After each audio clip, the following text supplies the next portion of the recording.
আসমান আল্লাহ একটা গর্ত বানাইছেন, বিশাল কালো একটা কূপ। ওই কূপটা কত বড়? আমাদের বাংলাদেশটা ৫৬,০০০ বর্গমাইল, ছোট্ট একটা বাংলাদেশ, ঠিক না? এরকম প্রায় ২৫টা রাষ্ট্র শুধু ভারতের পেটেই তো ঢুকে যাবে, ঠিক না? তাহলে ভারত কত বড়, এর চেয়ে বড় রাশিয়া বড়। এই সব পৃথিবীতে প্রায় ৩০০ রাষ্ট্র, সব মিলে একটা পৃথিবী।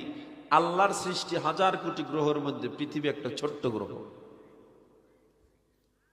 এই পৃথিবীর মতো একটার দুইটা না, ১৪ লক্ষ পৃথিবী। কত লক্ষ?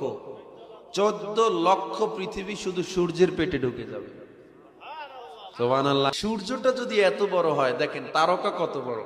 শুধু ব্যাটেল জিউস নামে একটা তারকা আছে আসমানে, যেই ব্যাটেল জিউস তারকার পেটে ৩৩ কোটি সূর্য ঢুকে যাবে। তাহলে ওই একটা তারকা কত বড়? এইরকম কয়েক হাজার বিলিয়ন কোটি তারকা একটা গ্যালাক্সির মধ্যে থাকে। ছায়াপথ, আমরা আছি মিল্কি ওয়ে গ্যালাক্সি। এই ছায়াপথ একটা গ্যালাক্সির মধ্যে এরকম কয়েক হাজার কোটি তারকা ঢুকে থাকে।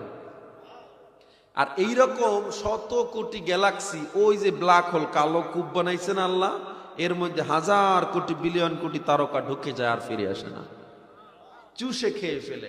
এটার ব্যাপারে আল্লাহ সূরা ওয়াকিয়ায় বলেছেন, ফালা উকসিমু বিমাওয়াকিউন নুজুম, ওই জায়গার শপথ, মাওয়াকিউন নুজুম, যেখানে গিয়ে তারকা পতিত হয়। আর তারকা পতিত হয় আমরা এই ব্ল্যাক হোলের বিজ্ঞান পাইলাম ১৫০০ বছর আগের কোরআনে, আর বিজ্ঞান আবিষ্কার করছে মাত্র ১৫০ বছর আগে। চাঁদের নিজের কোনো আলো নাই, সূর্যের থেকে চাঁদ আলো পায় দিনে, এরপরে রাত্র আমাদেরকে আলো দেয়। বিজ্ঞান ২০০ বছর আগে আবিষ্কার করেছে। আল্লাহ সূরা ফুরকানের ৬১ নম্বর আয়াতে ১৫০০ বছর আগে বলে দিয়েছে। চন্দ্র সূর্যের আবার কক্ষপথ আবিষ্কার হয়েছে। চন্দ্রের যে পথ আলাদা, সূর্যের পথ আলাদা, যার যার পথে সে চলে, তার পথ চেঞ্জ করে না, কক্ষ পরিবর্তন করে না। এই কক্ষপথগুলো বিজ্ঞান আবিষ্কার করেছে ১৫০ বছর আগে। আল্লাহ তাআলা সূরা আম্বিয়ার ৩৩ নম্বর আয়াতে ১৫০০ বছর আগে বলে দিয়েছেন,